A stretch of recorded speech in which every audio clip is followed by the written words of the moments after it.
bienvenue à l'école française d'Angleterre. Bienvenue pour tous ceux qui sont fidèles depuis des années, puis bienvenue aux petits nouveaux, et en espérant que ça leur plaise, qui deviennent comme les autres les grands fidèles de l'école française d'Angleterre. Bon séjour. Merci Christine, merci pour cette ouverture, et bienvenue à vous tous.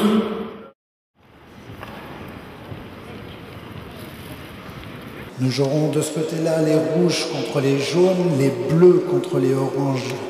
De l'autre côté, jeu en travers. L'objectif, pour marquer un point, aller poser la balle derrière les lignes de touche. Pas besoin de dribbler pour avancer. Et toutes les passes se font vers l'arrière. À partir du moment où on est touché. C'est bon ?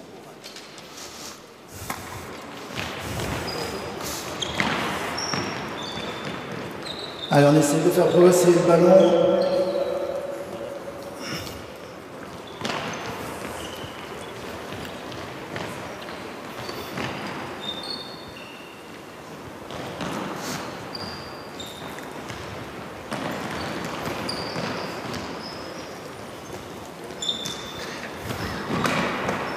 Un point de ce côté. Enchaîne vite. Allez, allez, allez. Passe en avant.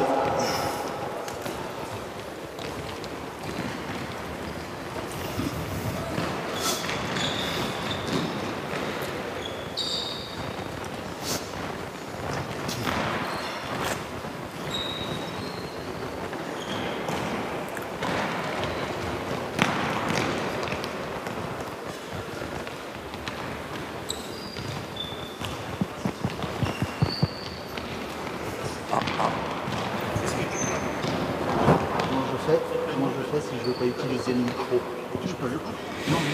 Alors, je vous explique en même temps que Réginald est sur le terrain, la problématique qu'il a voulu poser pourrait se résumer en une seule phrase. Ce que veut montrer Réginald aujourd'hui, c'est que le nombre ne doit pas nuire à la démarche de formation. C'est-à-dire, ce qu'il veut nous montrer, c'est que quel que soit le nombre que l'on aura à l'entraînement, ici vous avez un groupe de 20, mais ça aurait très bien pu fonctionner avec 25 ou 30 gamins sans problème, c'est que ce nombre-là ne doit pas être un frein à la démarche formative que l'on veut. Donc, bien, dans l'enchaînement réception-course, on va pouvoir essayer de voir quoi par rapport à ce qui se passe devant soi. On ne peut pas recevoir de balles. Et puis, qu'est-ce qu'on doit regarder devant soi? Être éloigné des défenseurs. Si on a un chemin libre pour avancer. Est-ce qu'il faut attendre d'être touché pour faire une passe? Est-ce qu'on peut faire autrement? Qu'est-ce que vous pouvez nous proposer?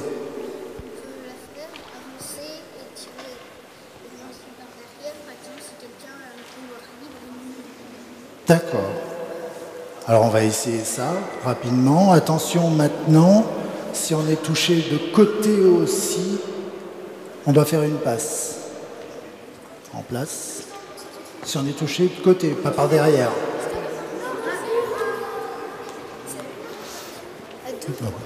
À deux ou à une, peu importe. C'est bon?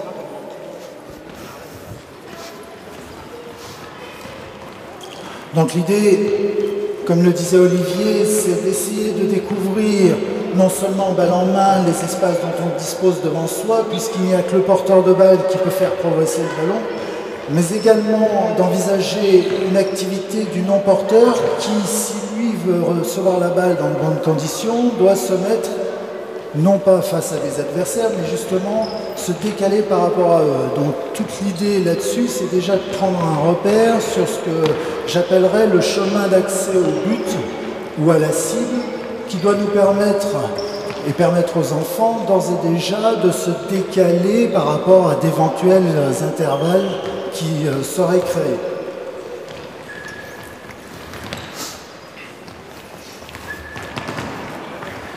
tout à l'heure, on parlait d'autonomie dans la situation.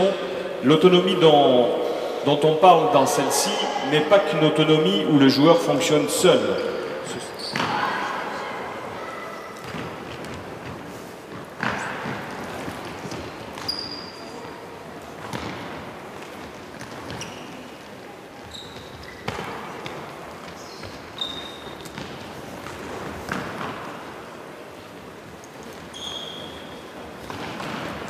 Allez, allez, allez, allez. Vous ferez des groupes de 2. Un ballon pour 2. En utilisant le dribble ou la passe, vous allez essayer d'aller marquer le but de l'autre côté du terrain en évitant les défenseurs. Les passes en cloche sont interdites. Allez, c'est parti.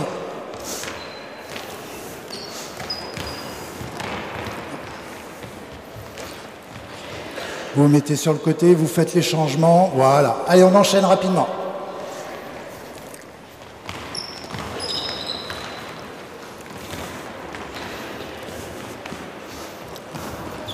Donc la consigne donnée là de la passe en cloche interdite a pour objectif effectivement de créer des désalignements chez les joueurs. Hein, le partenaire du porteur de balle va essayer de se désaligner par rapport à la position du défenseur. La situation là plus particulièrement est centrée sur les choix du porteur de balle.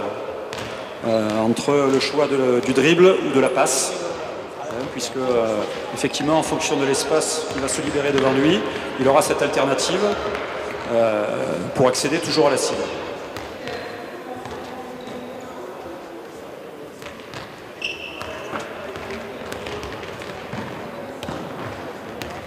Autre forme de repère, avec l'utilisation du dribble, un 2 contre 1 assez basique. Maintenant, ce qui m'intéresse, moi, ce sont les choix du porteur de balle à nouveau. Choix de dribble ou de passe en fonction de la position du défenseur, mais pas seulement, puisque, on l'a déjà vu là, il y en a certains qui cherchent à déborder. Donc ça veut dire qu'ils n'ont pas forcément construit suffisamment de repères ou qui sont peut-être en mesure de passer ou croire qu'ils sont en mesure de passer. Donc il n'y a pas d'interdiction par rapport à tout ça. Le seul repère qu'on ait, c'est est-ce que le ballon a accédé à la cible ou non. S'il n'a pas accédé, c'est qu'a priori, les choix n'ont pas été bons. À eux.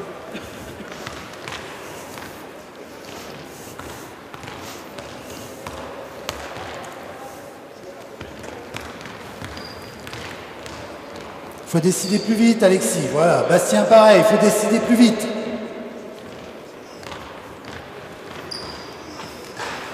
Gabriel, défends un petit peu plus tôt, s'il te plaît.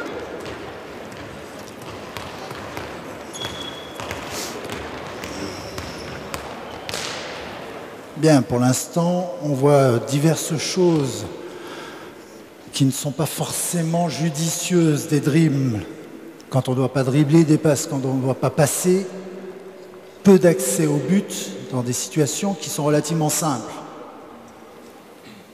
Quels sont les choix qu'on peut faire et en fonction de quoi? Donc on peut dribbler jusqu'au but si on n'a personne devant soi, c'est ça que tu me dis. Et alors on fait la passe quand alors? Tu dribbles ou tu passes quand je suis devant toi comme ça? Là les buts ils sont là-bas. Hein? Oui. Et donc tu dribbles ou tu passes? Ah bon? Donc devant toi, par rapport à quoi? Par rapport au but.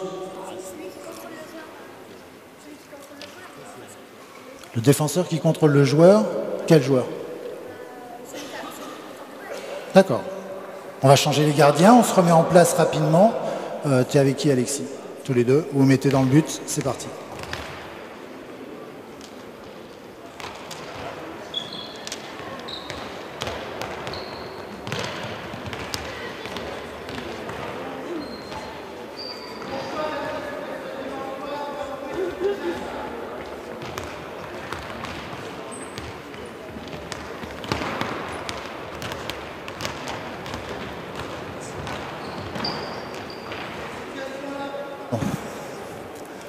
Cette situation-là m'intéresse, c'est un simple 2 contre 1, mais dans le timing, dans la gestion de la relation passeur-réceptionneur, l'activité du non-porteur, c'est exactement ce qui est recherché. Alors dans un contexte facile, mais il ne faut pas oublier qu'ils ont entre 9 et 10 ans, donc si déjà ils arrivent à se construire ces repères-là simplement dans cette situation-là, on peut envisager que le processus est enclenché et que plus tard, avec encore plus de moyens physiques et techniques, ils sauront gérer ça au mieux. Donc moi, Mademoiselle Resser,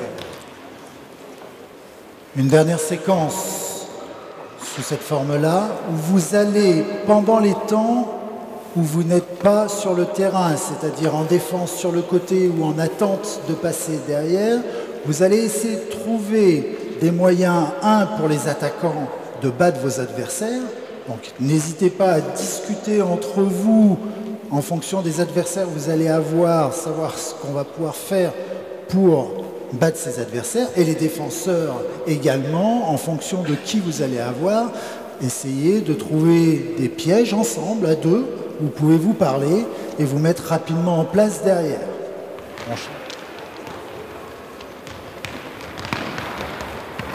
Je reviens sur la notion d'autonomie qu'on a laissé apparaître tout à l'heure et qu'on a laissé un petit peu en suspens.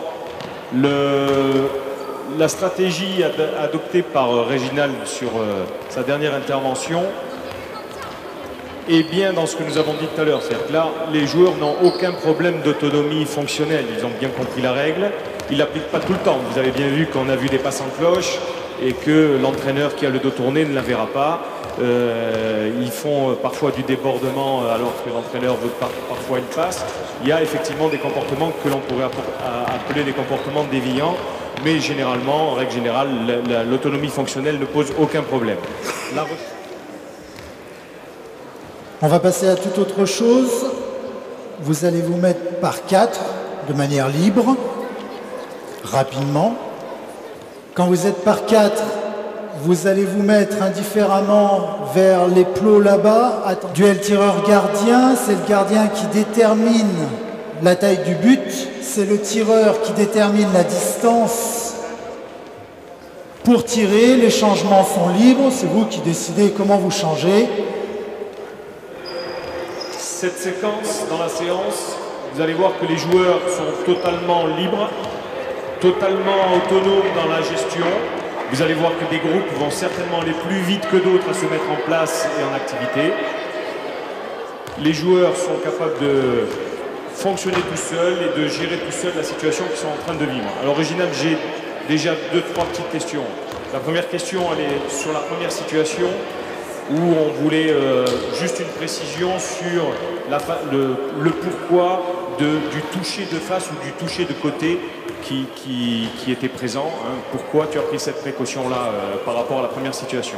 Alors, notamment, l'important, c'est le toucher de face. C'est-à-dire qu'à partir du moment où on arrive à toucher de face, on est face donc au porteur de balle. Moi, ce qui m'intéresse, c'est que ça donne des repères au porteur de balle du fait que, comme il a quelqu'un devant lui, il n'a plus de couloir d'accès au but de libre.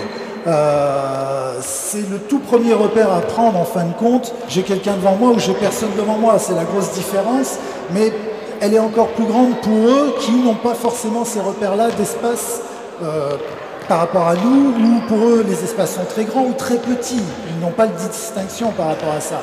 Donc toucher de face, s'il y a quelqu'un devant moi qui me touche, je ne peux plus accéder au but.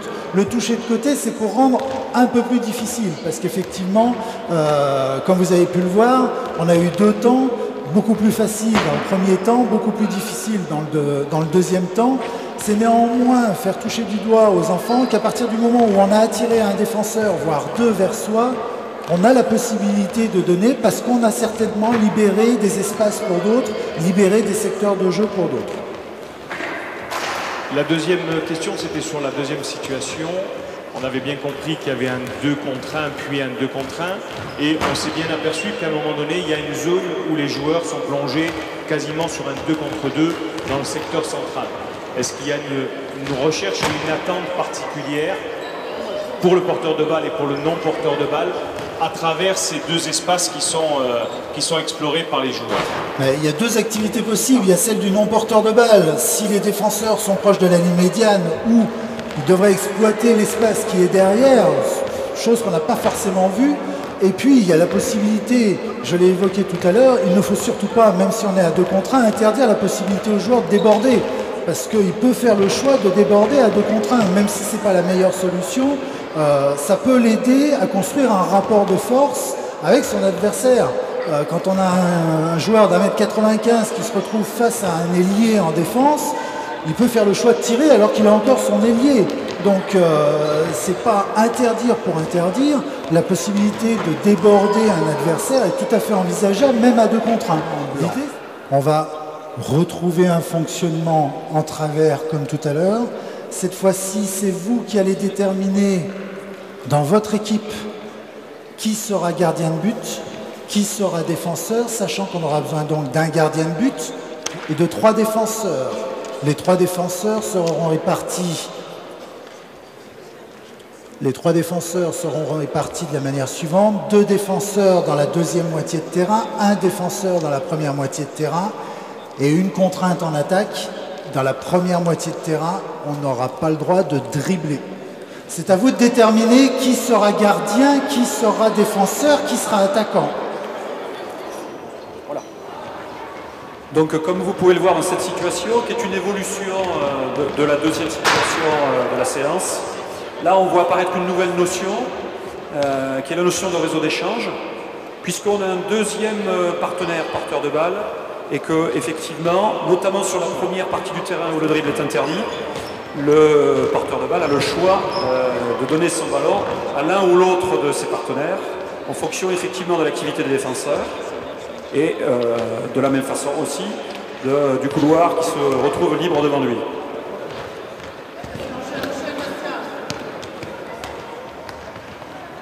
Alors comme tout à l'heure, on observe aussi des difficultés pour les jeunes à l'approche du centre du terrain où finalement on se retrouve à un 3 contre 3 et effectivement les jeunes éprouvent certaines difficultés là dans l'enchaînement.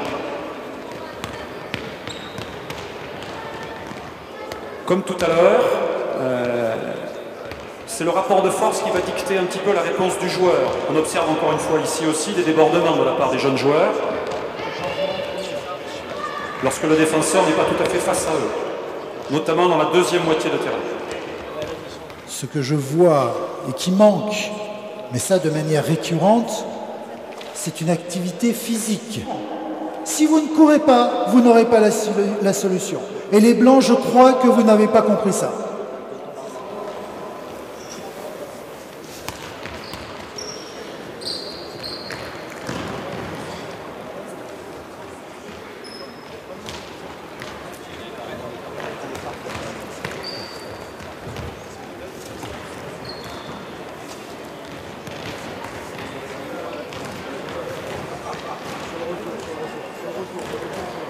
Bien, un manque certain d'activité qui nuit forcément à la recherche de solutions. À partir du moment où on joue en marchant, quel que soit le niveau, quel que soit l'âge, et encore plus chez eux, il est compliqué de trouver une solution. Donc la nécessité de recadrer au-delà du contexte et au-delà de la recherche de la séance, néanmoins d'apporter une correction sur l'activité déployée par les joueurs et les joueuses.